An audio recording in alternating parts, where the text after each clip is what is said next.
Namaskaram, good morning, and welcome to WishwaTalks. My name is Radhika. It's a great pleasure to have you all here. For those of you who have attended a WishwaTalk before, a warm welcome back. And for those of you who are joining us for the first time, here's a little bit about us. WishwaTalks is a program to create awareness and inspire people to participate in social change. We invite experts to share their insights on various fields, including art and culture, healthcare, ecology, environment, education, and more. Here, we discuss and explore diverse opinions, different perspectives, issues, problems, and solutions. Each webinar is an interactive session with a deeper understanding of the topic at hand.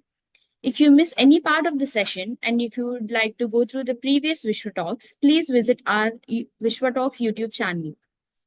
Today, let me introduce our keynote speaker, Mr. Anil Kumar, an environment evangelist and advocate for change. Anil is a passionate environment changer who is dedicated to fostering 360-degree awareness about our planet's health. Through his active involvement in organizations like Rotary, he champions the concept of eco-friendly living from dawn to dusk. He has advocated small yet impactful changes in our daily routines. Anil's extensive work includes numerous awareness programs focused on conservation of water and its pivotal role in ensuring a sustainable future for generations to come. Moreover, he spearheads the move to Millet's Magic course designed not only to improve health but also to mitigate environmental challenges through cultivation with less water. Mr. Anil strongly adheres to the principles of service above self and doing good in the world. He is an active member of Rotary Club and serves as a website administrator. And he's also a volunteer with Isha Foundation supporting technologies for transformation. So before we get started, I would like to inform the audience that our speaker will be taking the questions from you after the main talk. So please leave your questions in the chat or use raise hand tool and we will allow you to ask your questions in person. I request everyone to turn on your webcam for interactive activities. So without further ado, let us give a warm welcome to Mr. Anil, who's a catalyst for positive change in our quest and for greener and more sustainable world. Over to you, sir. Thank you. Namaskaram and good morning to all. Thank you, Radhika, for inviting me, the entire WishwaTalk team for giving me this opportunity. Yeah, I hope I can go ahead and share my screen, right?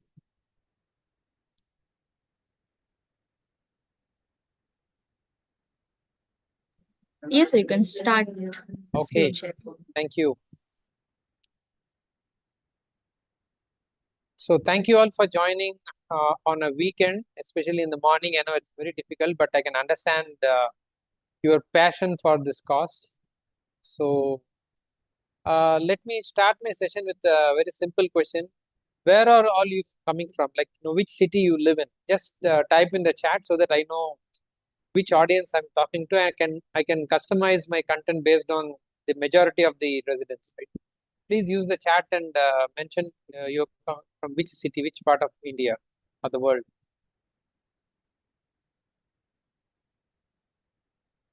Hyderabad, Mumbai, Chennai, Ghaziabad. Okay, Ladakh. Wow, that's very interesting. Nizamabad, Telangana, Mumbai, Vizag,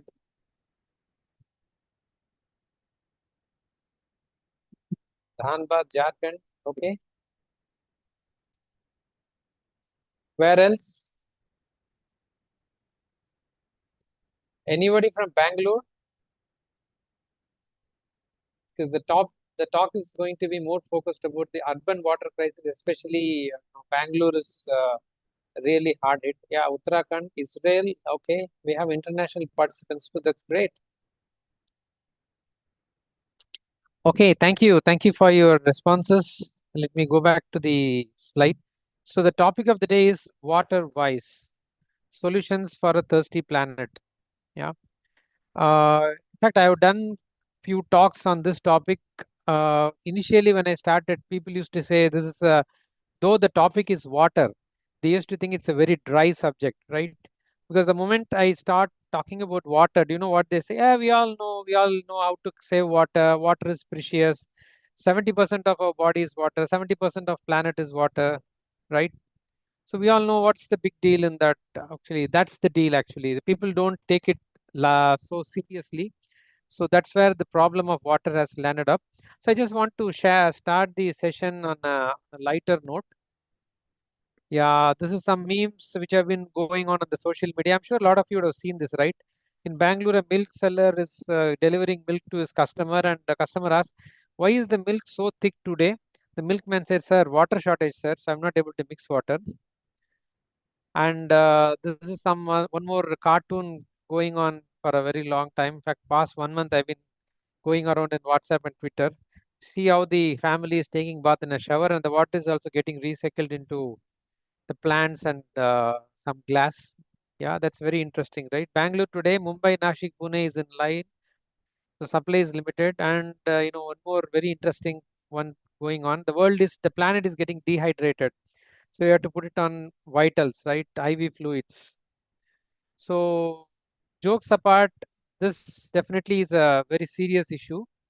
And let us start with a mission statement. Our mission should be: we believe in a world where every single person has access to clean and safe water.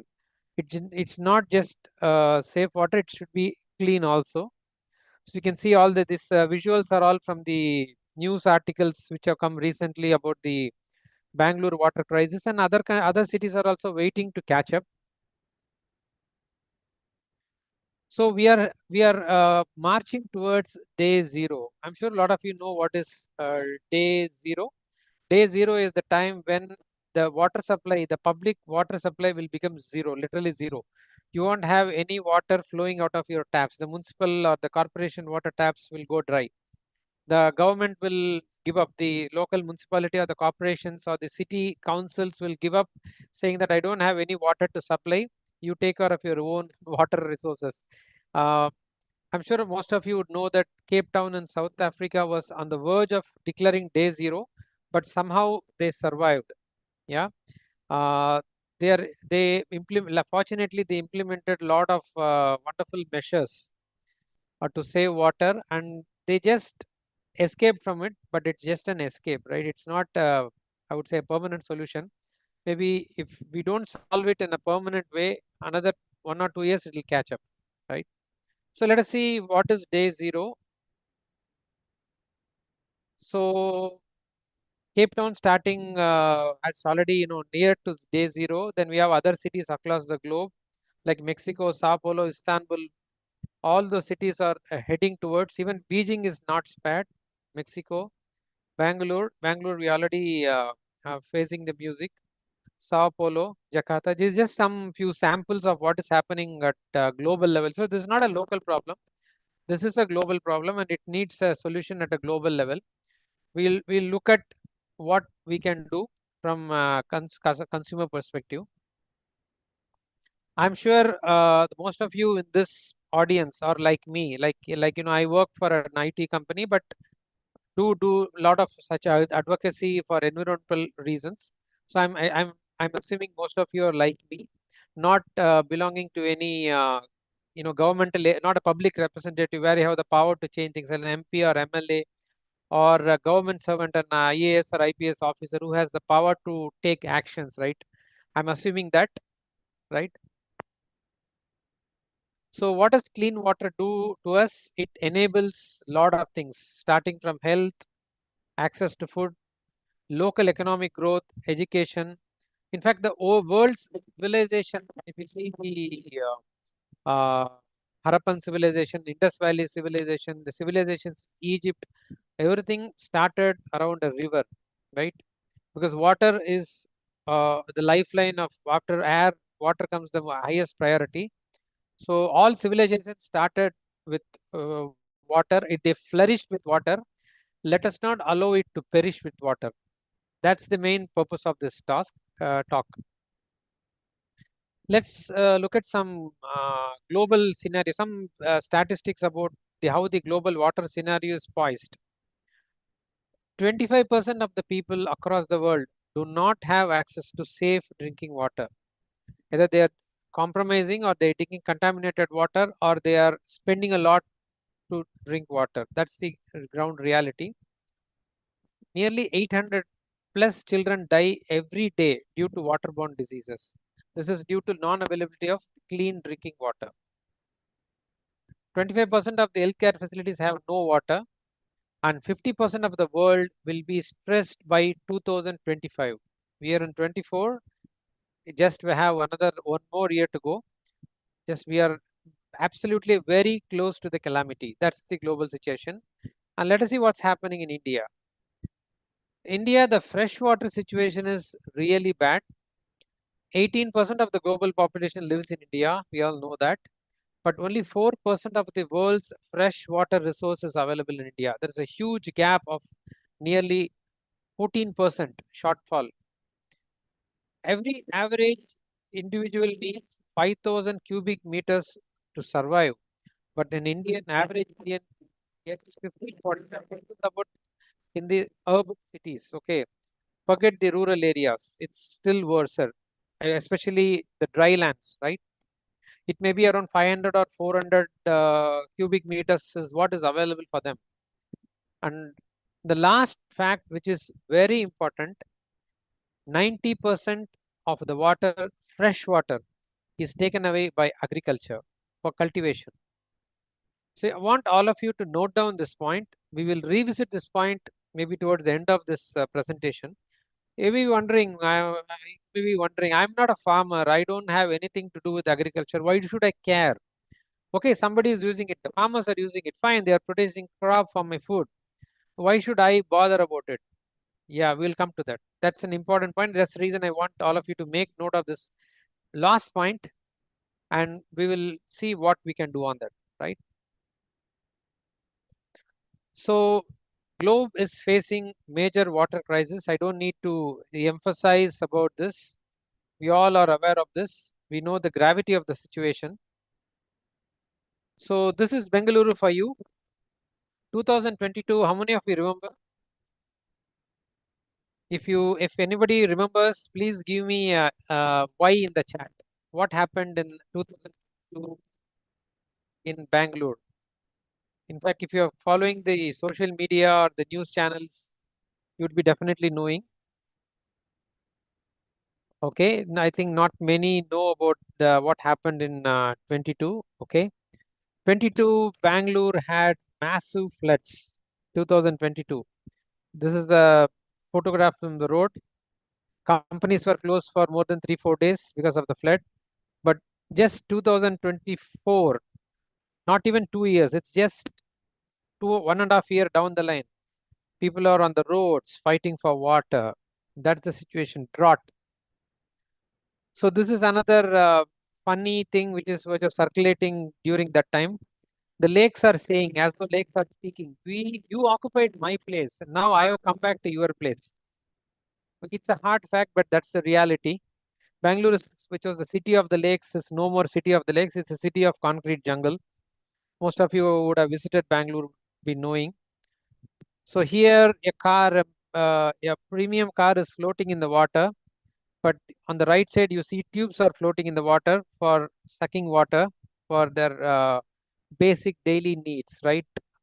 20 liters is what people are getting in a lot of areas for drinking in Bangalore. Whole family gets. That's the situation today. So it's very strange, right?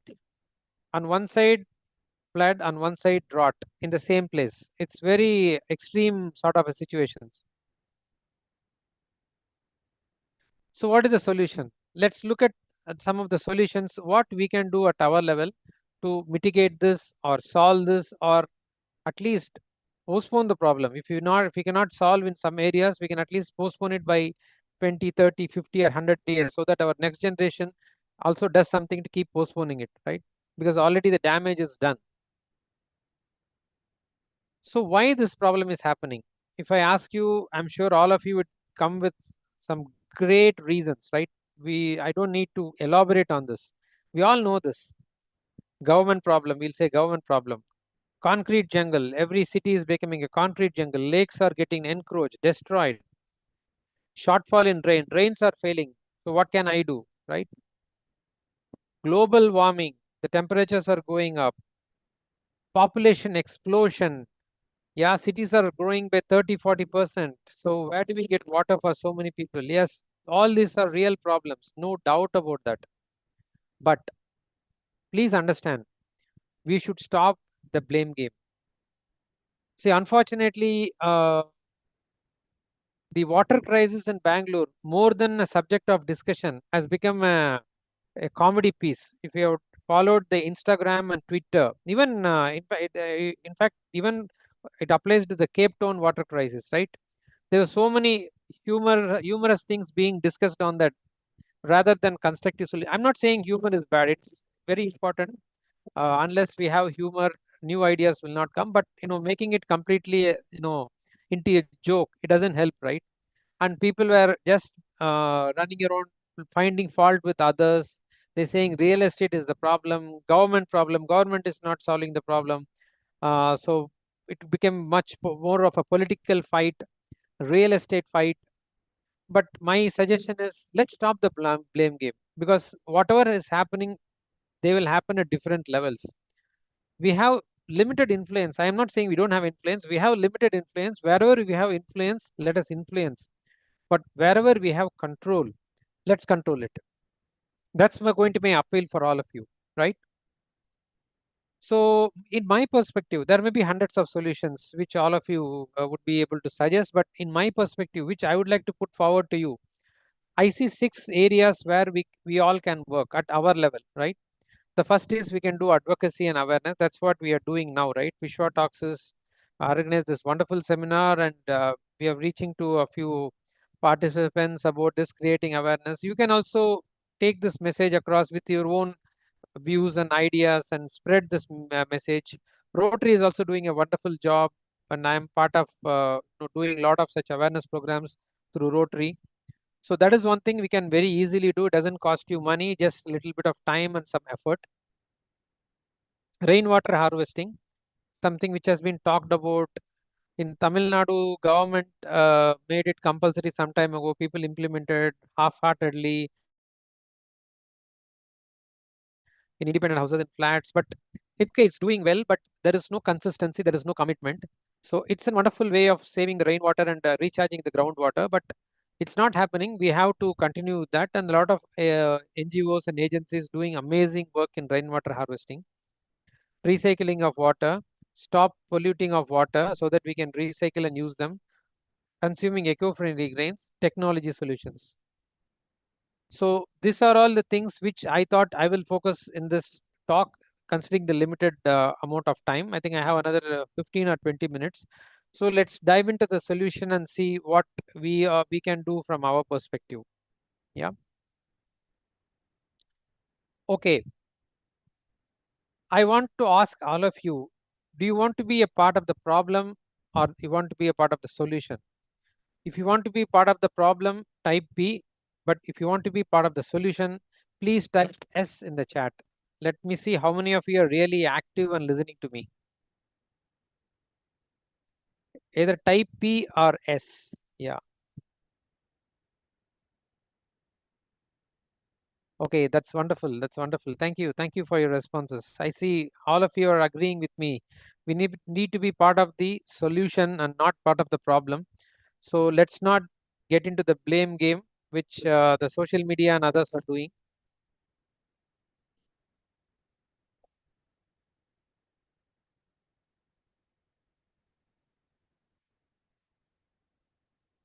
So we will focus on the green tick ones: advocacy, how to stop polluting water, how can eco-friendly grains solve this urban water crisis, and what technology solutions we can use for saving water, right? Okay, let's dive in. Coming to advocacy support, advocacy is just creating awareness in a very passionate way. Fundamentally, if you look at fresh water, which we consume, clean and safe water, there are basically three sources. I'm just leaving away the ocean water because that's not usable. Of course, we can use it through some desalination plants, which a lot of uh, cities are doing. Like even Chennai, we have some desalination plants coming up, but it's very expensive.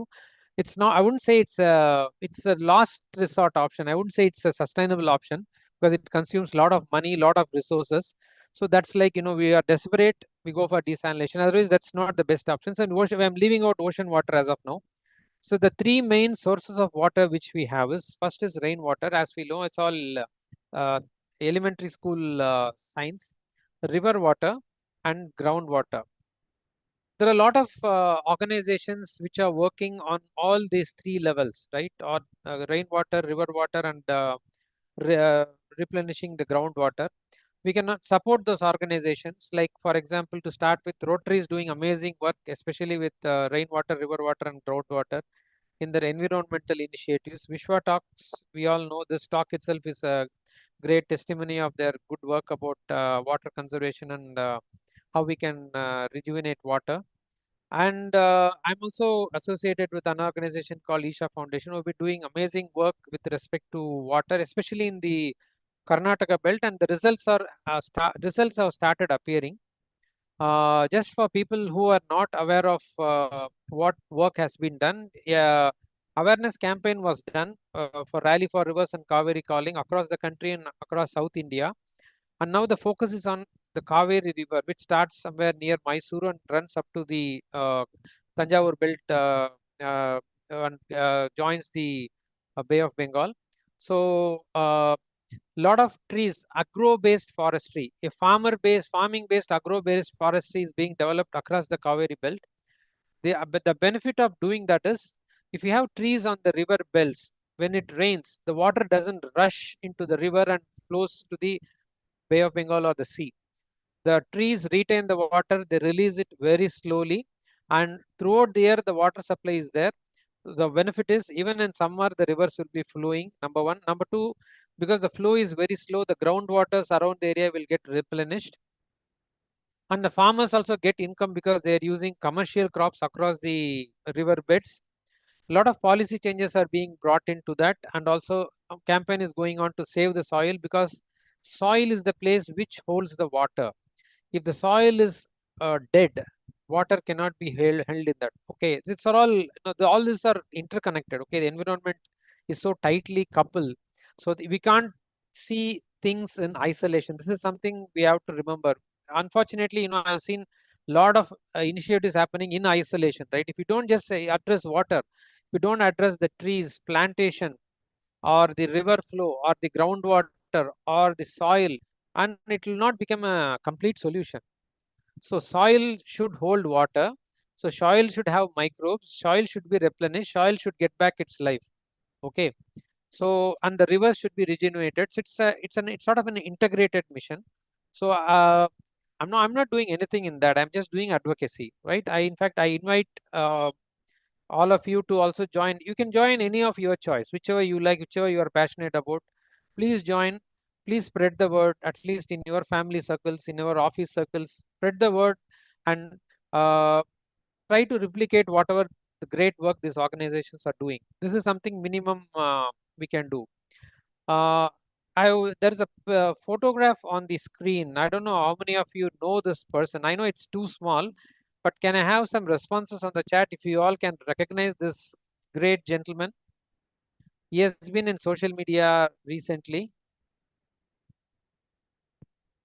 Let me open the chat and see if there are any responses. Can you identify the person on the bottom of the screen? After groundwater, there is a small photograph. No idea. Yes. Thank you, Mukesh. Thank you very much. So that, yes, the name of the person is Anand Malligawad.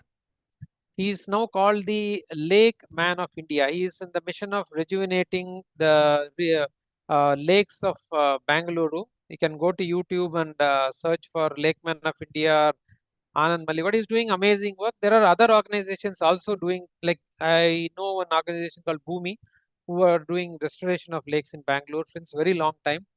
So a lot of great people doing lake rejuvenation, because lake rejuvenation is so crucial to recharge the groundwater so that we don't get into a borewell water crisis. Even the municipal traps dry out, we can depend on the borewell waters, right? And EFI is one organization I have seen. I've literally volunteered for them. They have done amazing work in, especially in the areas of Chennai and around in restoration of lakes. And there is one organization, Rainwater Club. In case anybody wants to do rainwater, if you have an independent house or a small apartment where you can take a decision to do rainwater harvesting or saving the rainwater for uh, recharging the groundwater, you can get in touch with this Rainwater Club. I think when Mr. Vishwanath, if I remember, was very active sometime, not following much that.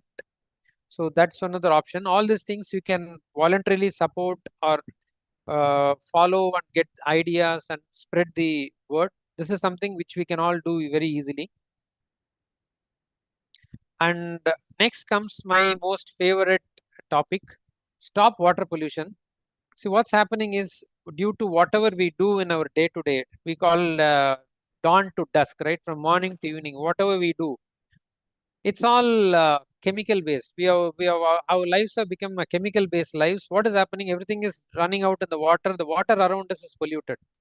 So recycling the water, reusing the water is becoming a big challenge. I'll ask you a very simple question. I'm sure all of you wash your clothes using surf, rin. There are other, even I don't even remember because I don't use them.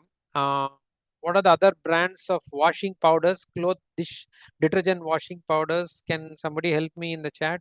Uh, I know surf, rin I've seen in the supermarket. Anything else?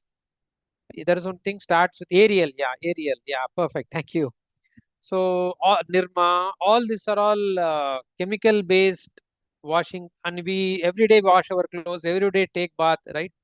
So, we are polluting our groundwater, we are polluting the lakes, we are polluting the rivers, everywhere there is pollution. So, I have started this campaign and we are doing a lot of work on this dawn to dusk eco friendly life. So, start your day with a bamboo toothbrush.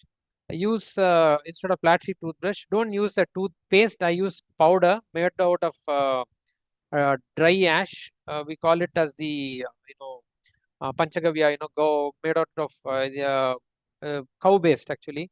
You can also use a lot of Ayurvedic powders are there. That comes in a paper pouch. You can save plastic also. Plastic toothbrush you can throw and use bamboo toothbrush.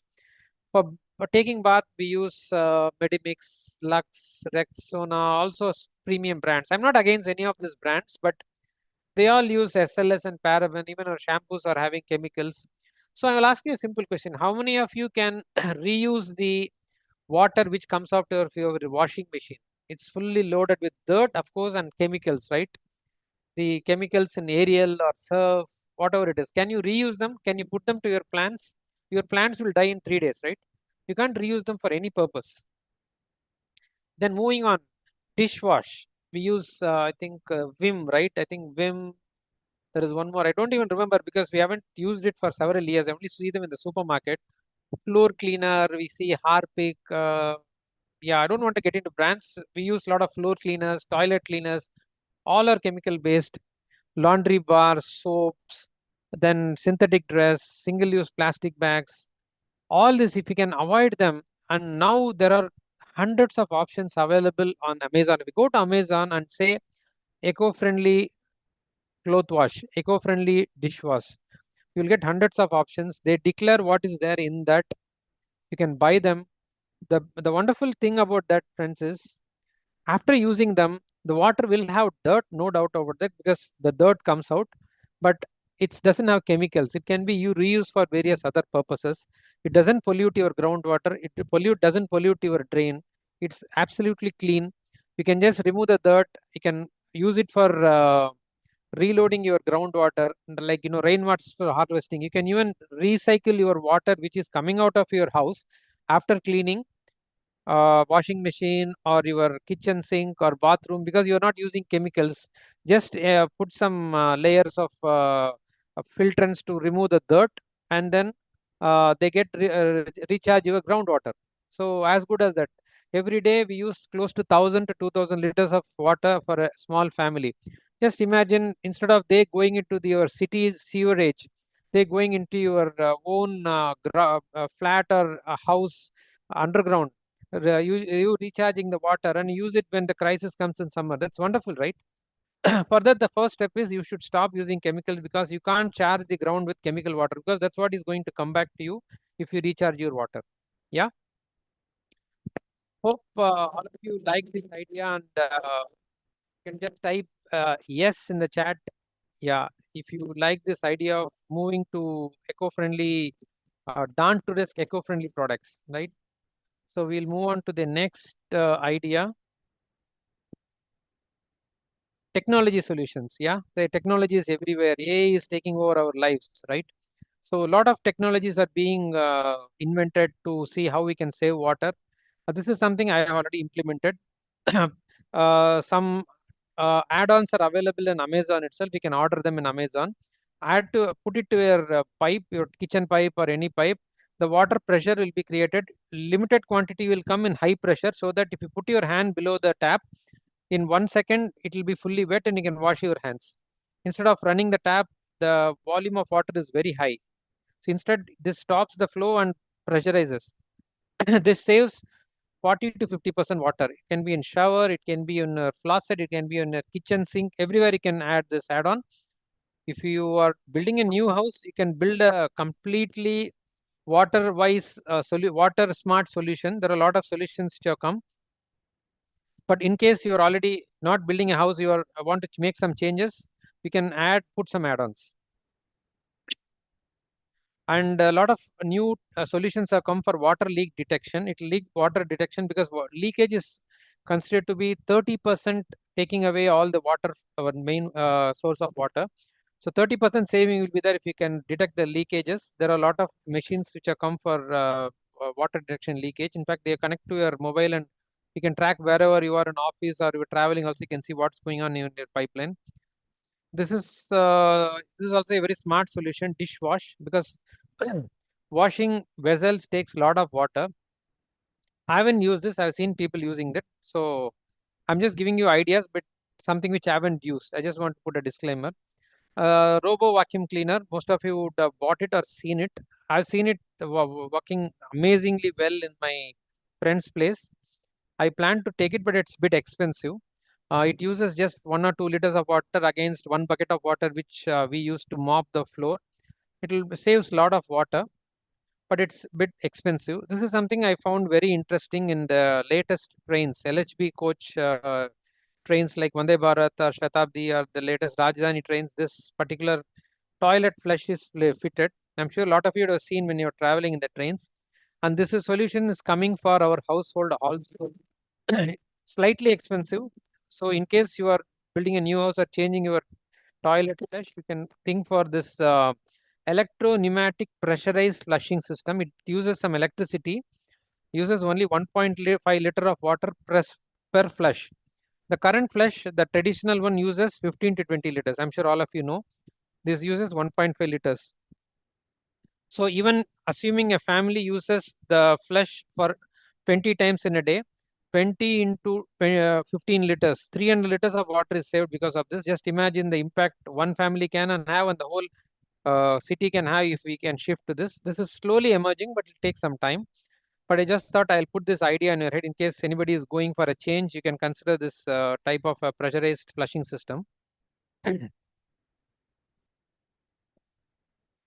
Okay, now we will move on to the next important solution.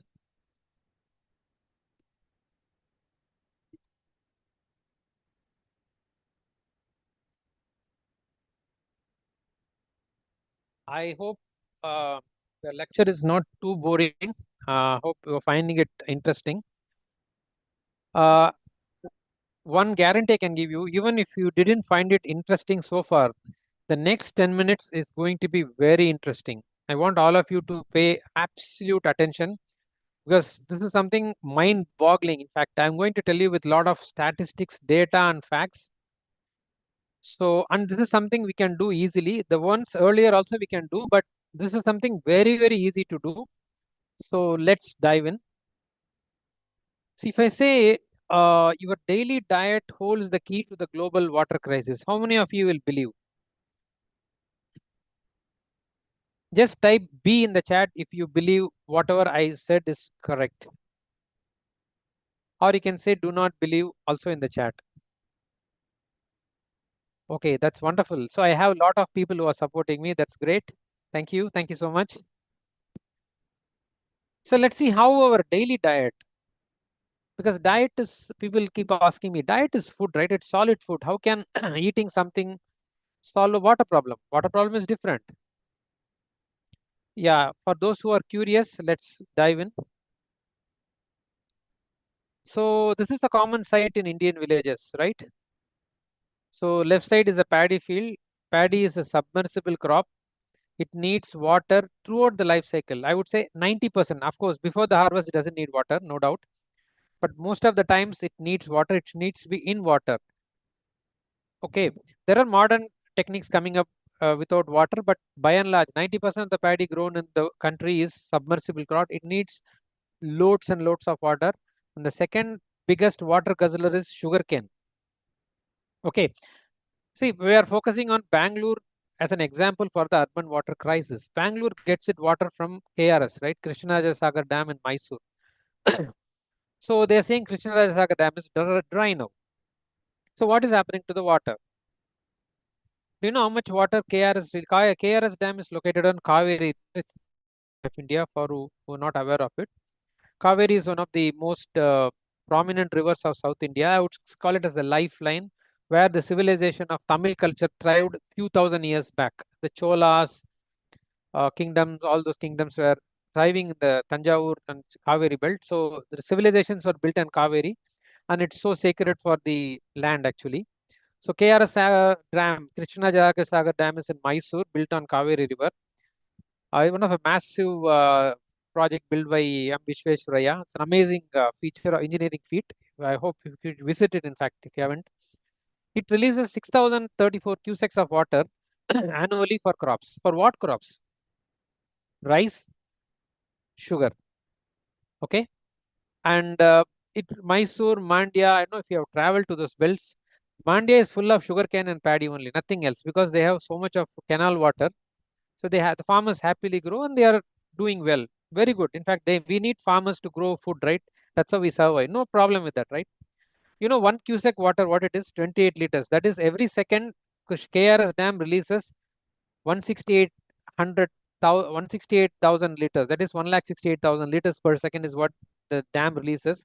If the dam is open for 3 days, just multiply that seconds into 24 hours into 60, whatever, that huge calculation.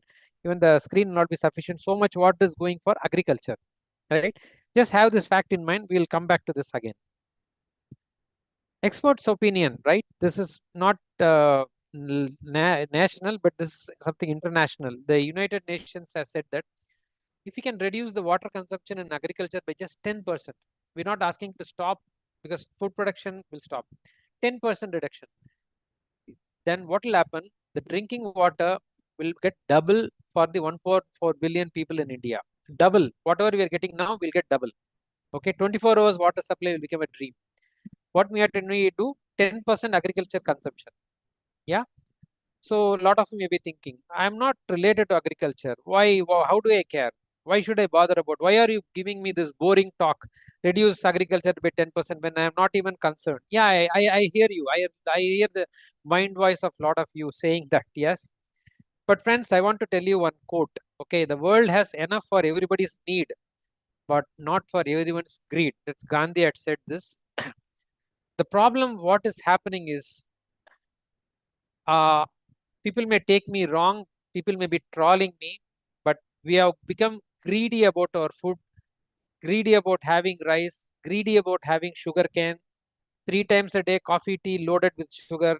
Our lifestyle is loaded with sugar. We don't need that much sugar. Because of the demand, farmers and factories are producing water guzzling crops like paddy and sugarcane, right? And what happens, the best part is we use water, we grow these crops rich in carbs, we consume them in excess quantity without consciousness and land up in lifestyle disease like diabetes, right? And cardiac problems. And after 50s, we spend our times consuming diabetic tablets, insulin, visiting doctors for nerve problem, joint problem, cardiac problem. See, all, as I said, everything is interrelated. You can't see things in isolation, right? Health problems, where are they coming from? How are they related to water problem? They are related. So we'll get into some statistics of how this is happening. Okay. See, Tamil Nadu government has released in 2023 5,000 crores for free power to farmers. For what? For farmers who are not in the Kaveri belt, who are not in the river belt, who are not getting canal water, they get water from the borewell, because the borewells in the villages have to run 24 hours or at least the whole night. People in the villages would know this. Now, evening 6 o'clock, they'll switch on, the power will come, the farmer will switch on. Morning until 7 o'clock, until the power goes, their borewell will be running. They're getting free power, so no problem.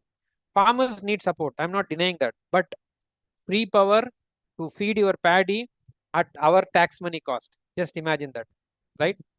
So multi-crore irrigation projects. Do we need such mega irrigation projects for drinking water? No, we just need a small check dam to take care of the city like Hyderabad or Bangalore or Mumbai, right? We don't need a multi-crore irrigation project. Why we need irrigation project? We need irrigation project if you want to feed the guzzlers, water guzzlers like paddy and sugarcane or wheat. In fact, I forgot to mention wheat because I am from the south. I'm focusing on paddy, but wheat is also a culprit, equally, partner in all this, right? So I mentioned solution is 10% of the water gets diverted, reduced, not diverted, reduction of 10% from agriculture. Let us take the example of KRS dam. KRS dam, instead of 6,000 cusecs, releases only 5,000 cusecs. 10% is available for Bangalore. Bangalore, Mysore are absolutely taken care. That's all the solution. Okay. Okay, you'll ask me, what can I do to reduce the KRS dam release from 6,000 to 5,000, 10% reduction in that. Okay. Okay, let's dive into some more statistics. Okay. Rice needs 3,000 liters of water. People from agriculture background will say 4,000, 5,000. I have kept it on low just to be on the safer side. Okay. 3,000 liters of water for 1 kg of paddy is needed. Millets grow with 500 liters of water. I'm talking about alternative crops rather than rice. Okay, other than rice. Even legumes need 800 to 1,000 liters, like, your tur dal, your moong dal, all these things. The yellow, we call it as the legumes, right? Legumes or the lentils, whatever you call it. They also need less water. But unfortunately, we can't make them as our standard diet. We need some grains like rice, wheat, millets. Above that, we need legumes or the pulses. Above that, we need vegetables and other things to satisfy our dietary plate. So I'm focusing on the foundational thing, right? The rice, the bottommost part of our plate, on which other things fall, right? So what do we do? How do we shift from left to right? That's what we're going to talk for the next 5 minutes. Yeah. So millets are rain fed, right? They don't need water. They grow only 1 or 2 rainfall is sufficient. They don't need borewells. They don't need irrigation canals. They don't need dams, 24-hour running power, free power to farmer. They save on your tax money. They are just rain fed. Okay. So the solution, what I am saying is, by shifting just one meal, I'm not saying shut down rice, shut down wheat. I'm not saying that. Okay. I'm not asking you to change your complete food habits. One meal of a day, we have 3 meals a day, right? Just one meal of a day, shift to millets. Other 2 meals, you who have whatever you want, whatever you have currently, you continue to have, enjoy the food. One meal of a day, shift to millets, and you'll be surprised to know you can save your own water requirement. I'll come to that also. I'll prove that with some facts. Okay. So people ask me, oh, I'm new to millets. It's very difficult to eat. It's not possible to shift one meal. Even one meal is difficult. I tell them, don't worry. Don't worry. Don't even shift one meal. Make 50% of that meal into millets. For example, I'm sure most of you would know idli dosa, right? I think a lot of you from south, even the north, idli dosa is very popular. So we can make idli out of millets, right? It's very easy. It looks like rice idli except for the slight color. Okay, even if you are not able to consume millet idli, use 50% millets. You are reducing 50% paddy, right? 50% rice. Instead of 2 cup rice, 1 cup rice, 1 cup millet, and 50% you are shifted. Your children or your family doesn't even know you use millets, right? Because rice is dominating. By that, you are using 50% millets, you are saving 50% on paddy. The demand for paddy crop is coming down. The farmers will start moving. See, why are farmers growing paddy and sugarcane in the uh, various belts? Tell me. It's because we consumers demand that. Farmers go by demand. They are not there to they don't have the capacity to sell whatever they have. They are not marketing giants like MNCs, right? They can't run ad campaigns to sell products, thrust products on you. Whatever the market demands, they will produce. If you start demanding millet, they'll produce. If you start demanding pulses, vegetables, they will produce. They'll shift. They'll see whatever is giving their good price, they will shift. The day you start demanding, the day you start buying millets, initially the prices will grow up. The farmers will say the prices is going up. They'll start shifting. The government also will bring some policy. 1 or 2 years, the adjustments will happen. Water reduction, will start reducing. Cities will start getting their supply of water, even if there is a rain failure. Okay. Okay. Now getting into some statistics. See, if you are on 100% rice, I'll go a bit fast because I know this is for few people. Numbers and statistics will be overwhelming, so I don't want to thrust it upon you. If you can follow, it's fine. Otherwise, it's okay. The information you're giving is excellent. Please take your time. I'm Oh, is sure it? Okay. it's on mind. By the way, how much time I have? Take your time, please. Okay, that's great. Anyway, this is the last few slides. So assume that you are on 100%. No, let's not assume, it's a fact, right? Most of us are on either 100% wheat or 100% rice. So an average 6 kg per head is what we consume. To grow 1 kg of rice, we need 3,000. That's a minimum. It's 4 to 5,000. I put as 3,000.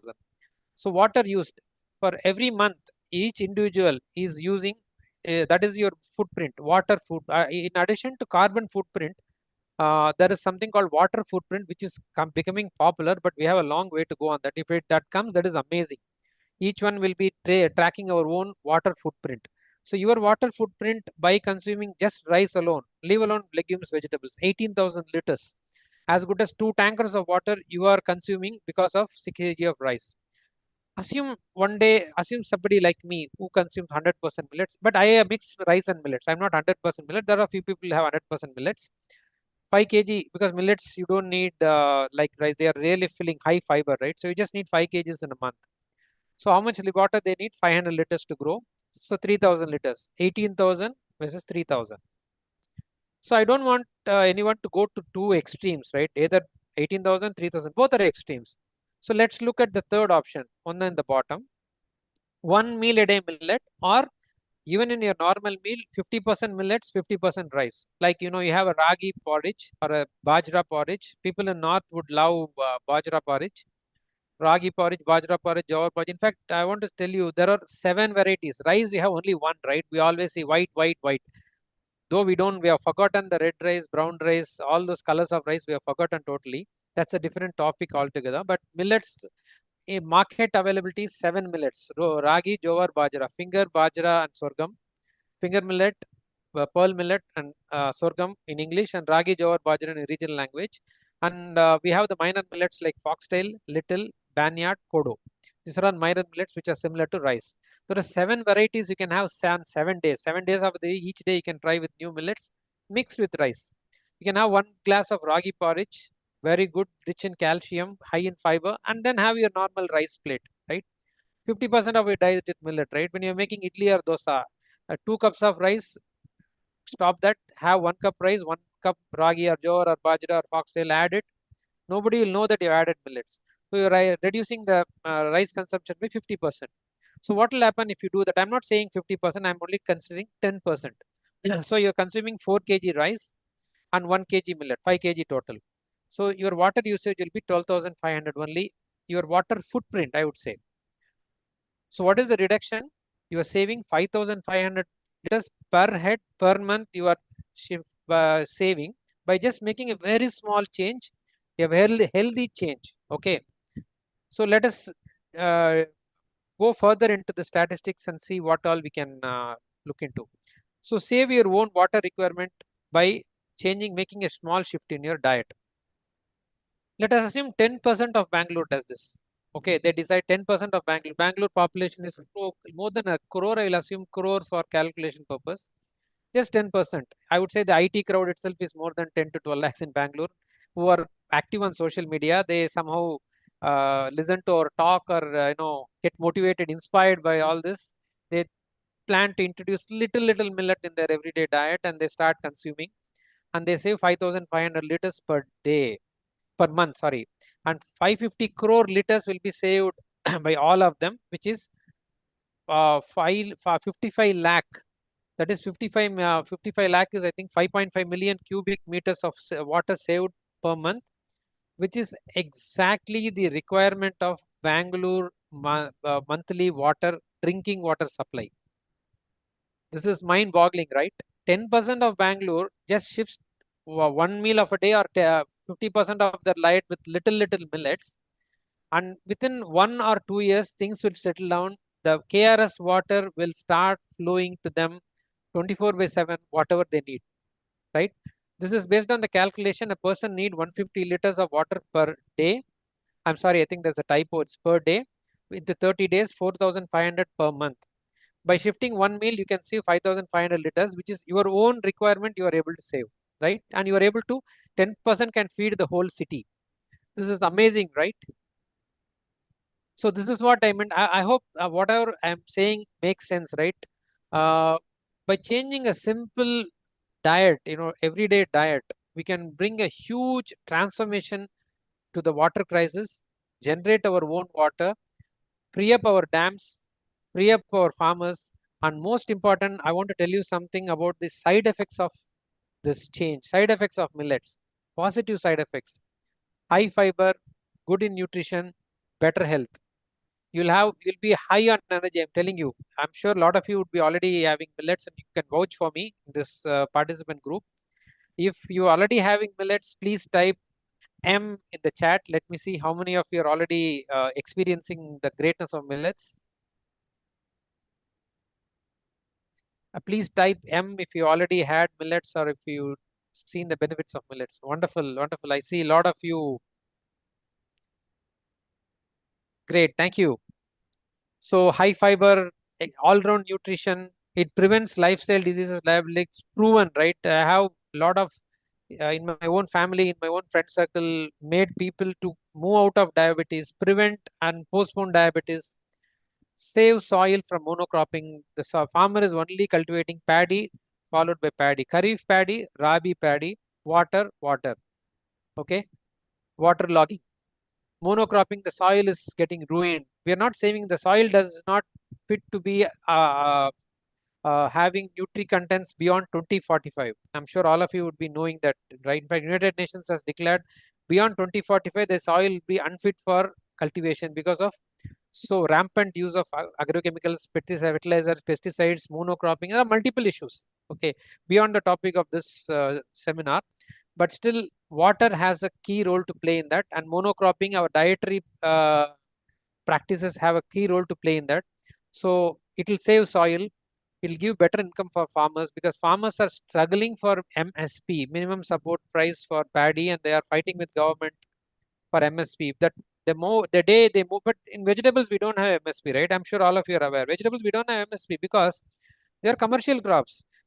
Farmers are growing dragon fruit, right? I'm sure all of you know that it's available in the market. Kiwi, quinoa, all these fruits are being grown by farmers. Farmers are not asking MSP from the government because they are all commercial crops. They're selling very well in the market for a high price. Same way, farmers don't demand MSP for millets because they get good price. Tomorrow it may come in a situation of paddy. That's a different situation, but still farmers will get better income and their livelihood will be enhanced. So these are all the side effects of having millets, but forget the side effects. Even if you don't want to care about them, the topic of the day, millets are the solution for a sustainable planet, sustainable environment, which can be a key, one of the key. I'm not saying this is the only. We have seen a lot of other solutions, like starting from rainwater harvesting, water recycling, starting pollution, using technology solutions in our day-to-day life to reduce our consumption. And also, whatever water we have is absolutely sufficient. The 4% we have is absolutely sufficient, provided we know how to judiciously use them properly. Because of abuse, because of rampant abuse, there is shortage. Nothing more than that. The other problems were always there, like lake encroachment, concretization.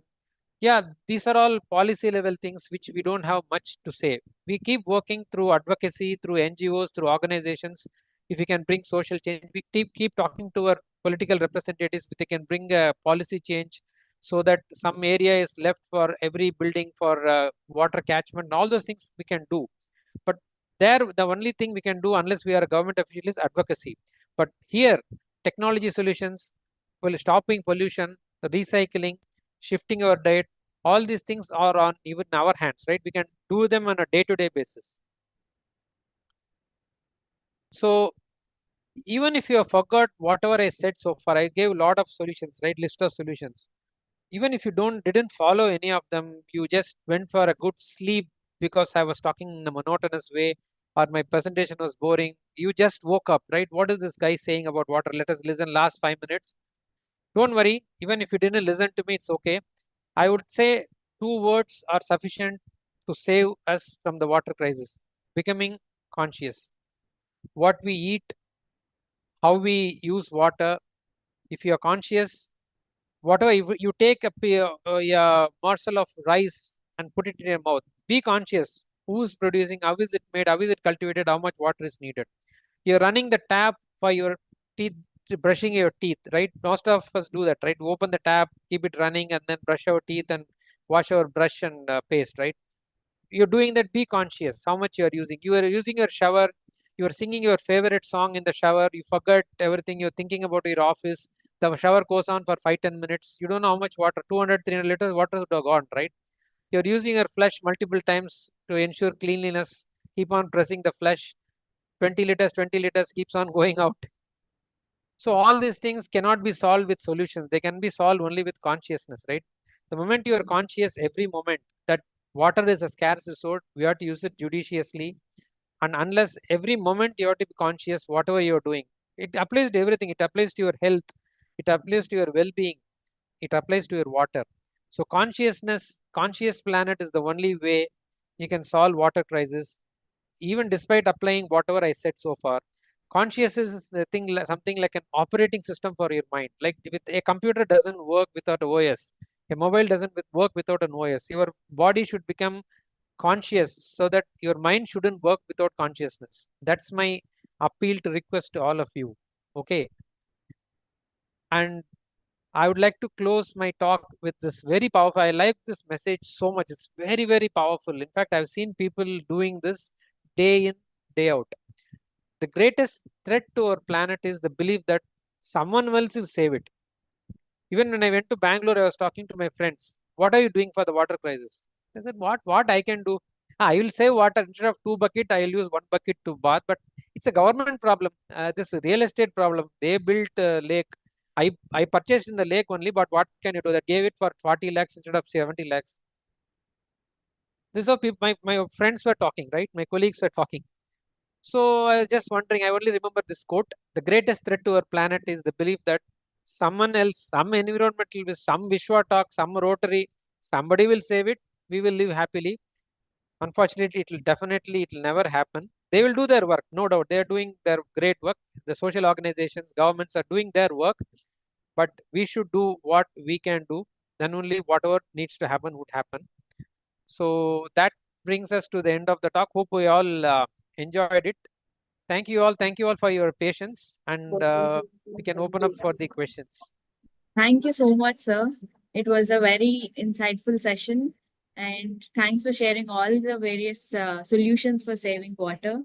And before we move on to Q&A, we would like to have a small poll for the audience. So the purpose of the poll is to understand a little bit about you. And yeah, I think it's the poll is live. Yeah. You can also let us know in the chat box how you found out about WishwaTalks. If you are a WishwaTalks subscriber, heard it through your friends, family, or you got it through social media. So while you answer the poll, we have our founder, Ms. Srivani Mullapudi, to initiate the Q&A session. Over to you, ma'am.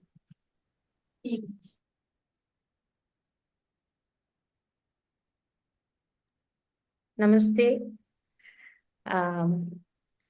Mr. Anil Kumar, are you a Telugu or are you a Kannadiga? Telugu. Okay. Wonderful talk, very comprehensive. Thank you. Thank you so much for sharing this talk at such an important time where awareness is the need of the hour. I would like to also thank all the participants for participating in this talk from various parts of the country and the world. Thank you so much. And everybody has a right to their opinion. I'm very glad Ms. Sushmita is putting her opinion about millets, because I want Vishwa, unlike other media houses where only one agenda is put forward, let everybody put their opinions. Let it be discussed on a platform. Let everybody talk out what is right, what is wrong. I don't want this platform to be advocating one person's opinion.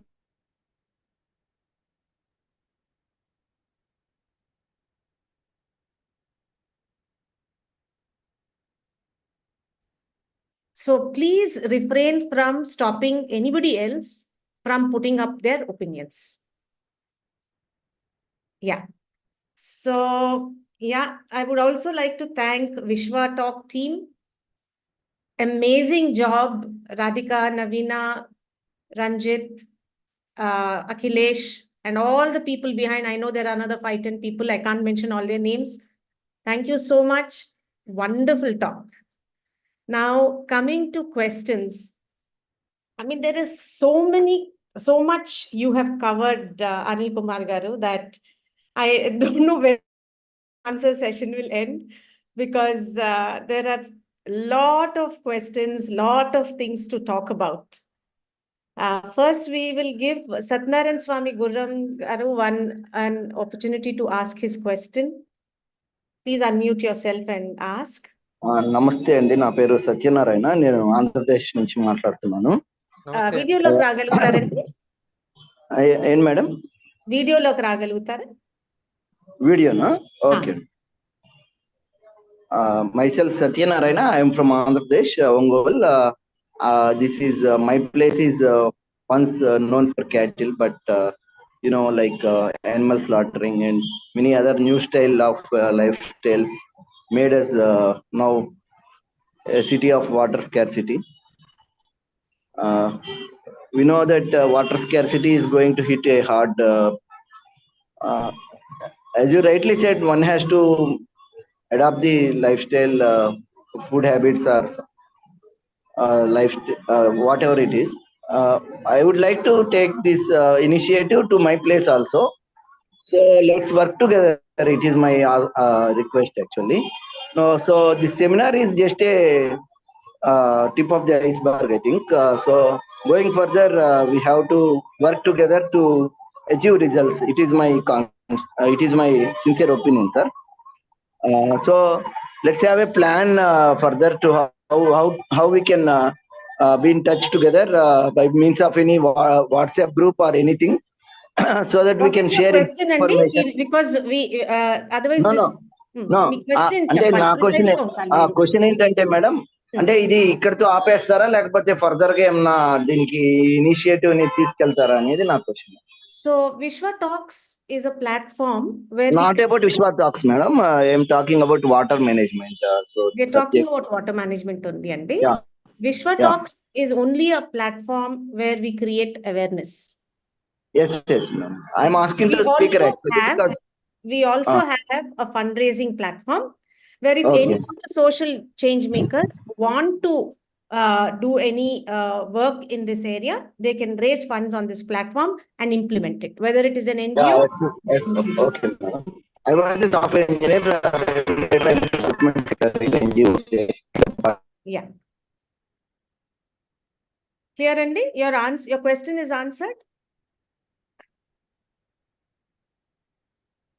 You're inaudible. You have to unmute yourself. Is your question? You need to. Is your question answered? No, ma'am. I'm asking how we take it further. As an individual, what are you doing? మీ ఇంట్లో water harvesting pit పెట్టుకున్నారా? మీ ఇంట్లో rain water tank ని పెట్టుకున్నారా? మీ ఇంట్లో మీరు వాడే డబ్బులు తలకు వాడే మీరు కెమికల్. వాయిస్ ఇస్ డిస్టర్బెన్స్, చాలా డిస్టర్బెన్స్ వస్తుంది. Network, a lot of network issue. Maybe you can reconnect. You can go to the next question. Yeah. Okay, no problem. I'll connect. Thank you very much, Satyanarayana garu. So there is one statement from Mr. M. Ramanan about water harvesting in Chennai. The lakes disappeared, rainwater goes to sea. I must talk to you about one man. Akhilesh, could you put his link online on the chat box and share Yes, ma'am. it? Yeah. So he's a gentle. First of all, I must thank Jayalalitha, the erstwhile chief minister, for giving importance to rainwater harvesting and making it a part of the law in that town. And under her, it was encouraged a lot. But after her, I think people have forgotten about it. But at that time, there was a NGO called Akash Ganga, if I'm not wrong. Dr. Shekhar Raghavan, Akash Ganga Trust Rain Center. He has done tremendous amount of work in Chennai. He has done a talk with us. Please go through it. You can see the kind of difference he's made in Chennai. Just a common man like you and me, or even, I mean, he just followed his passion and he made a huge difference. Yeah, our next question will go to Shmuel Yerushalmi.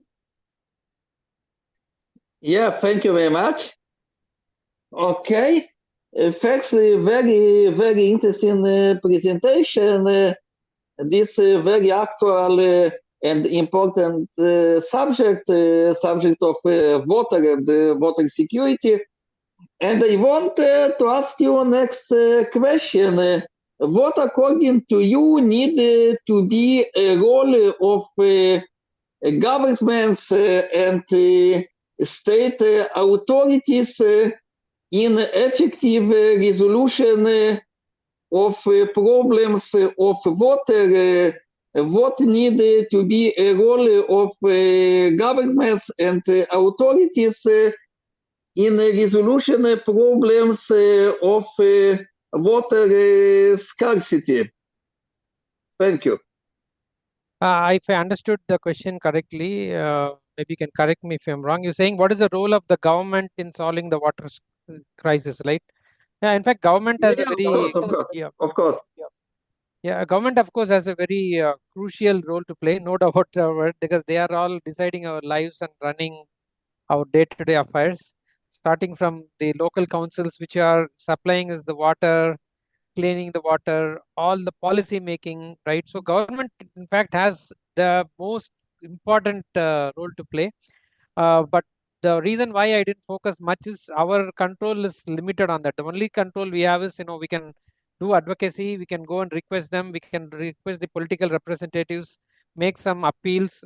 It is limited to that action because none of us are government officials. So we can always, keep making our appeals to them for policy changes, but again, when it comes to implementation, it's in their hands, right? And they do it for various add reasons. a little bit out here. Yeah. I must thank our erstwhile Chief Minister, Dr. Rajshekar Reddy Garu, for bringing a lot of investment in water projects. However, there was a time when we had politicians who wanted to make a difference in the country. The Chief Minister before that, Mr. CBN, had made an impact on the IT.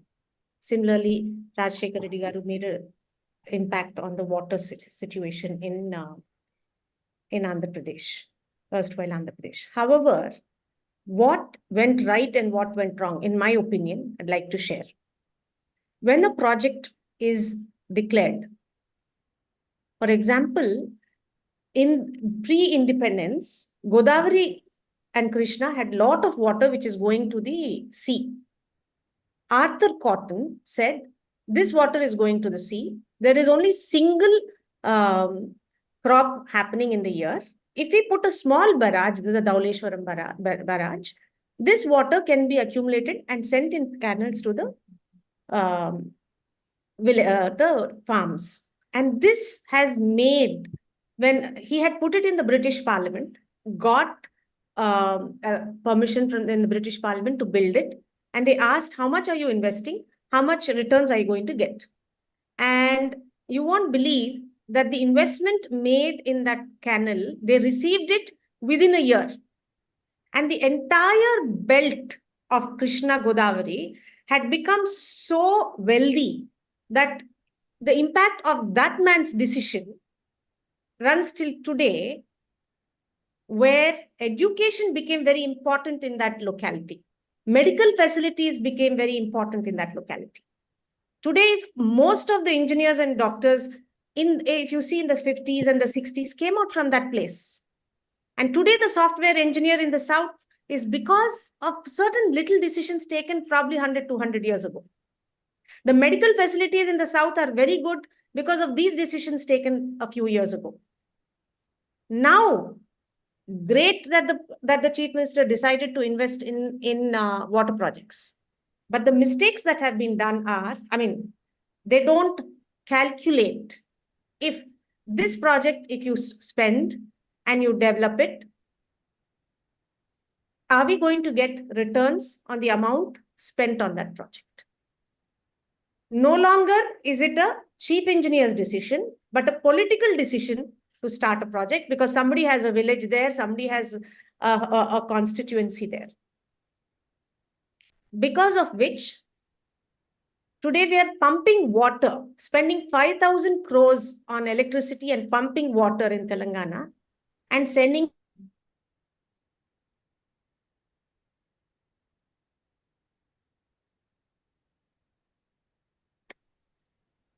is if along with that, if they would have actually said that this water is only for drinking, not for paddy growing. Anil Garu, you were talking about paddy growing. So water which should be used for drinking water is being used for growing paddy, and farmers are very happy. However, the decision by the government, which is not well thought through, is impacting the environment. Coal is being burnt for that electricity. Because running water is coming, the villages no longer are bothered about their water tanks. No more are the water committees in the villages functioning. And you'll be surprised, these water tanks which are there in the village now are being closed up and being given away by the government to build homes for the underprivileged to get votes. You must go to a village called Morta in West Godavari district. You will see a mosque built in the center of the tank. The people, the awareness, there is no one to question. There is no one to ask. Why are erstwhile water tanks, where families, the villagers must have come together and donated that land to build a water tank, is being donated back? And then what is the mechanism, Anil Garu, what is the mechanism to protest about all this? Do you have any idea? Absolutely no. We have to just use the social organization channel. Otherwise, we also tried our best and we have not been very successful in that actually. Okay. So I really don't have any powerful idea for this. Yeah. We'll continue. Now, talking about government policy to give Narega scheme, government policy to give freebies today has made Andhra Pradesh, no farm worker that you will see in these locations are from Andhra Pradesh. You will be surprised to hear, when I went to a restaurant in Hyderabad, the watchman doesn't know Telugu, the waiter doesn't know Telugu, the supervisor doesn't know Telugu, the manager doesn't know Telugu. I asked, how dare you have a restaurant in Hyderabad and you don't have anybody speaking Telugu? He said, we are ready to give Telugu people jobs, but most of them are drunk because they get freebies. From 8 a.m. to 8 p.m., all the alcohol shops are open. Nobody wants to work, and they are getting, each family is getting per person 15,000 a month on various schemes. So the government policy to give freebies, the government policy to give a Narega scheme has killed the farm workers. Farmers are crying that I would rather convert my farmlands into real estate than do farming. And today, the entire East-West Godavari belt, which was actually growing sugarcane, has stopped growing sugarcane. Whereas in the Telangana regions, because of this pumping housing, pumps that are happening, sugarcane is being grown. So where there is actually water, because of the wrong government policies, the land is being converted into cash crops, into trees or mango trees or coconut trees or cocoa or whatever. And paddy and paddy is suffering, sugarcane is become non-existent in certain areas. So this is how government policy in these areas have hurt. Then rainwater harvesting. Miss Jayalalitha came with a brilliant law on rainwater harvesting. But this is not being implemented in Andhra or Telangana. Nobody even cares whether it is being implemented or not. Yes, we all crib, we all cry. But when we have to spend that money, I'm ready to spend 2 lakhs on a sari or on a clothes or on a holiday, but I'm not ready to spend 2 lakhs to make that water harvesting pit. The consciousness and the awareness of the society is not there. Does that cover how the government can involve themselves and how there's one more policy? The Green Revolution has said that we should grow, that the rice is a rich man's food and millets is a poor man's food. Only millet should not, rice should be available to everybody. The consequence of which is in India, diabetes is a major ailment. Today, there are people who have sacrificed their lives. Sridhar Irivanti, one of our old speaker, Akhilesh, please share his talk. He was earning money in dollars abroad. He bought 4 crores of his savings into India and developed millets from scratch in and around this area. These are common people like you and me who have tried to develop millets. For 15, 20 years, he worked in his life to bring back millets into the mainstream. So this government policy of giving subsidy to rice, so whether there is a demand or not, the subsidies that the governments give dictate what is grown rather than the market dictating what is needed. Shumailji, Mr. Shumail does this. Can you unmute, please?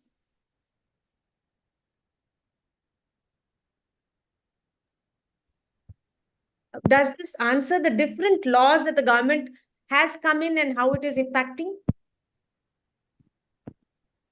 Yeah, you hear me? Yes, yes.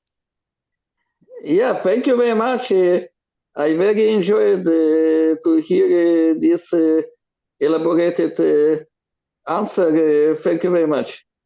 Another thing I have noticed is about the governments, about the water maps in India. I think somebody was talking about it. There is a methodology of tracking every tank in the country, every river in the country, every lake in the country, every catchment area in the country. The government has the wherewithal to map it. Just like they have bought in Dharani, where lands are being mapped in, there is a need to map in all the water channels of our country. This demand, unless it comes from the public, it won't become a reality. Right now, I'm surprised, but a lot of foreign agencies are more interested in knowing about our water situation than our own country and our own men and our own governments. We are not cataloging all this. They are doing it. Another thing I want to thank is Ms. Jayalalitha, the ex-chief minister, has bought in the desalination plant in Chennai, which meets 40% of Chennai's water needs. Now, of course, probably it was not economically viable, but her foresight to do it. And I wanted to talk about IVRCL Sudhir Reddy Garu, a good friend of mine, in honor of him. He's the one who's actually built the desalination plant. There are many industrialists, there are many infrastructure companies who really want to do a good job. But our environment does not allow people. Today, if we have a fantastic GMR airport in Hyderabad, it's because the politicians of that time allowed the industrials to show their self-expression. Similarly, we must thank him for allowing us to have a desalination plant in Chennai. This man needs our respect. Yashmalji, does this cover what is happening in India and about the government's role? Yeah, that's very impressive. Thank you very much. Very impressive plans and programs. And I see India in really trying to resolve this important problem. Yeah, yeah. Thank you, thank you. Thank you. So there's a question from Miss Sushmita. There must be a complete water and groundwater mapping in India. Small steps to begin with cities, every city. Now, this should be a request to the government. And I'm telling you, every chief engineer, every engineer in our country knows everything in and out of every village. It's a little political motivation to make it happen, can make it happen. So next question, Mr. Akash Babu, would you like to come on video and ask? Yes, ma'am. Yeah. Thank you for the great talk. But the point, urban rainwater harvesting is not touched upon. Would you please share the insights in the Sir, there present? is a talk. There is a talk by the Akash Ganga founder, Dr. Shekhar Raghavan. We have just put its link. He's done a beautiful talk on WishwaTalks, in-depth talk, including designs on how it should be made, the drawings, everything he shared online. We can give you his contact number. You can also see his talk. It is completely in-depth on water harvesting. I have seen it, madam. There is another guy called Ashok Gadgil by the same name. He worked on rainwater tankas, and his work is also named as Akash Ganga, for that matter. So I have been following this space, madam, urban rainwater harvesting. So what is the inconsistency and the commitment, which lack of commitment rather happening? And I have a few solutions for that. So not as a individual, but as a startup, where it makes economic sense, just like millets. Could you please touch upon that? Thank you. Sir, can you share Mr. Gadgil's phone number? We will contact him to talk to him and see what we can do. Please unmute yourself. Yeah. It was long back, madam. It was long back. I have seen this video. I'll try to share, madam. But the point is, I want to hear it from the speaker regarding the urban rainwater harvesting, or rather rooftop harvesting system, if he has some time. Thank you. Sir, would you like I'm to sorry. answer? Yeah. See, I have done some basic harvesting, but I'm not an expert in that. So, as you rightly said, that particular, even I'm looking forward to that video which you would be posting by an expert, the Akash Ganga expert. As far as the water conservation is concerned, I know it as a technique and I used it to a limited extent, not to recharge the groundwater, but to just capture the rainwater. So I know it as a good methodology, but I haven't used it much actually. So I won't be able to dig deep into that rainwater harvesting methodology. So in my house, what I've done is it's in a hilly it's a hilly region. So I have put a water tank under my parking lot. So even in the summer, one rain happens in the entire month, the tank gets full, and that one rain is sufficient to water the entire garden. I have also, what I've done is I've taken all the water that comes from the house and did a water harvesting pit, which I use to rejuvenate my bore.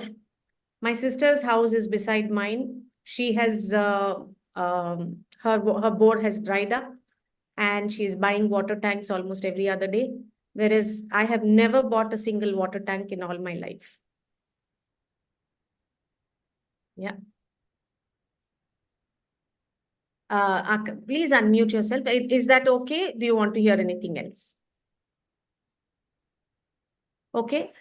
There is a question here. We need, sir, by Ms. Sushmita, we need service providers to set up rainwater harvesting in homes. I'm searching for people who can help me with this in Bolpur, Kolkata, and Faridabad. Is there any directory where we can find people who can do this kind of work? I think someone in the participants have already shared her a lead, 2-3 leads. Yeah, then the next question. Dr. Taru Veera Venkatamaruthi, will you please unmute yourself? Yeah, Hello. yes. Actually, the session by expert and all the speaker views and your views are welcome. But actually, the solutions are with us, and we are a part of the problem. Uh, we have to find it. And actually, one thing I need to ask: how many people in this world or India society or your own house at the time of the construction of house, you will get the permission to construct our NOC for house or like that. If you have water recharge kit, how many people maintain it? Because it is the crux of the problem. You have to see the root of the cause. Root cause we have to find. Simply we put aerators or okay, that are all solutions, but what is the root cause? That is the main important thing. Or now if you want to put borewell, you need to go for so much feet. Very before you used to get water at 40 feet or like that. Now we are going it for 150 feet and all these things. We have to work on the root cause. Simply, okay, technology and all, maps and all, okay, that is other side of the coin. But really, what we are doing, what we are exaggerating, we are exaggerating the issue, or we are simply telling we need water, government is not doing, or that is the crux of the problem. Who are all maintaining it? Nobody maintains that fit. Simple things, it does not require money also. We have to put a layer of coal and rocks or like that and sand, and if you maintain it properly, if you recharge it, or no need to recharge also, the drain pipe which comes from the building or anything, if you connect to it, the water continuously go into it, and just you have to maintain it. It will recharge the water level. Sir, That what is is the your main question? What is your question? We need to finish this fast. No, I am telling we have to identify the root cause. The root cause is how to increase our groundwater level by simple techniques. You know, okay, if you want to construct rainwater harvesting or so many other technologies, okay, if you have money, you can do it. But simple things also available. We have to look into it. Yeah, thank you, sir, for sharing. Yes, very pertinent. Thank you so much for participating and letting us know your views on this. Yeah, I'd now like to conclude because it's getting very late. After that, we'll do the question. We'll continue with the question answer session. The upcoming talks are. Please share it on the screen. Community development, empowering the future, role of youth in elections. Mr. Sridhar Pabisetti, Director, MIT SOG, date 13th April 2024, 11 a.m. Art and culture, there's a next topic coming up on 20th April, 11 a.m. Role of music in education and life. Speaker Sita Anand Vaidyam from the Ananda Foundation. We also would like to share there are around probably a little more than 8 talks that have happened in WishwaTalks on various topics of water. One, as I've already shared, is by the Akash Ganga Dr. Shekhar Raghavan. The link is there in the chat box. Please copy it and watch it at a later time. We have Mr. Sridhar Murthy Iriventi. He's the founder of Go Bharati. He's spoken about millets and the importance of it. We also have another talk by the Sirutali Foundation head, Miss Vanita. Akhilesh, can you please put in the entire list that you have shared with me? Yes, ma'am. Yeah. So she's a lady from Coimbatore, also a Telugu. She's done wonderful jobs. More than 300-400 acres of tanks she has revived. Tanks which were completely barren. Even 1 acre, 2 acre tanks now are, or even more, are completely filled with water. She's done a lot of check dams. And thanks to her, Coimbatore has seen a lot of water shortage, like Bangalore has, Coimbatore had. She's made a huge difference in that locality. Then we have a man called Paul. He's from Edinburgh University. He studied there and he came and he settled in Pondicherry, in Auroville. And he did a lot of work on trees. Generally, the South India is has evergreen forests, but after the Britishers have left, most of our forests have been cut off. And today, when the governments, when they want to rejuvenate them, they either put a complete eucalyptus tree or a casuarina tree or a neem tree. So they don't look at what is the local varieties. Mr. Paul Blanchefard and his team have gone across the South Coromandel coast, and they found one temple where there are 2 trees. They would pick up a few seeds, make it into some 10 trees, then 20 trees, then 200 trees. And then he's adopted 50 acres of land here and there. And he's put back the indigenous trees, because of which the water going into the ocean has come down. You will see lands which are completely barren are now filled with water streams and water ponds and all. You should see his talk. And then there is a talk by one, I'll just read out the talks. Akhilesh, why are you putting one talk at a time? Please put all the talks. Yes, ma'am. Actually, the character limit is very long. That's why I was listing it. Okay. Then there is rainwater harvesting, droughts, floods, and water crisis, spoken by how to make our home cities water sufficient by Mr. Salaluddin Saifi.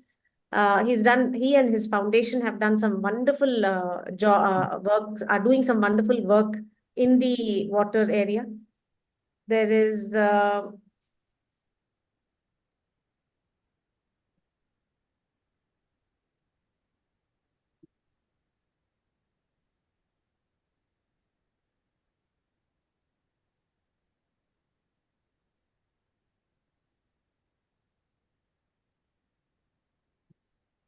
Rajesh Rangarajan of WaterAid, who's spoken on every drop counts. There is a talk by Miss Malilla, a Telugu lady who settled in Australia. The work that she's done on ocean cleansing, she's spoken about that. Then there is M.V. Ramachandrudu. One of the things Mr. Anil had spoken about is how we are contaminating our own soil and water around us. He has spoken about using chemical-free items in our houses. Like I use shikakai for washing my hair, or kunkurkai. Can each of the participants share what they are using on the chat box? That is chemical-free, please, whether it is cleaning your homes, whether it is for the bodies, either bathing, or please do share. Then there is Mr. Arvind Tarunisri and his daughter. Amazing father and daughter duo. They have been cleansing the water of so much of plastics. Any of us, when we cross the roads or a train, and you see a little water stream going around, it's full of plastics.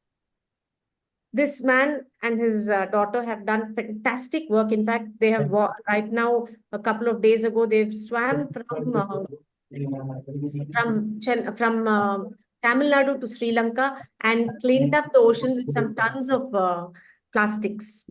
Miss Jenny Malilla, she spoke about oceans and the lungs of our planet, how to safeguard them. There is one talk by A.R. Yashwant, Stepwells of Telangana, how our erstwhile rulers worked and built stepwells that even today, some of the villages are being watered by them. Yeah, so I've covered all the talks that we have done till now. I may have missed one or two questions. Please forgive me if I've done that. But thank you so much. Anil Garu, do you want to say something? Thank you. It was really a great platform to speak. Wonderful to connect with so many people, like-minded people. And I'd like to thank the whole team, Radhika, Navina, and Srivan Imam for giving me this opportunity. Yeah, thank you so much. I wanted to ask you a lot more about the Kaveri and the soil project, but we are going to Yeah. 12:40. Yeah. Yeah. Yeah. Thank you so much. Thank Yeah. you. Thank you very much. Namaskaram. Thank you, sir. Please join in the breakout room. Thank you to all the participants. Yeah.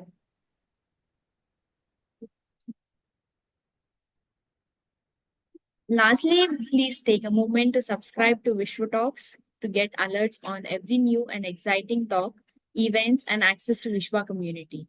Follow us on Instagram, Facebook, YouTube, and LinkedIn. See you all in next WishwaTalk.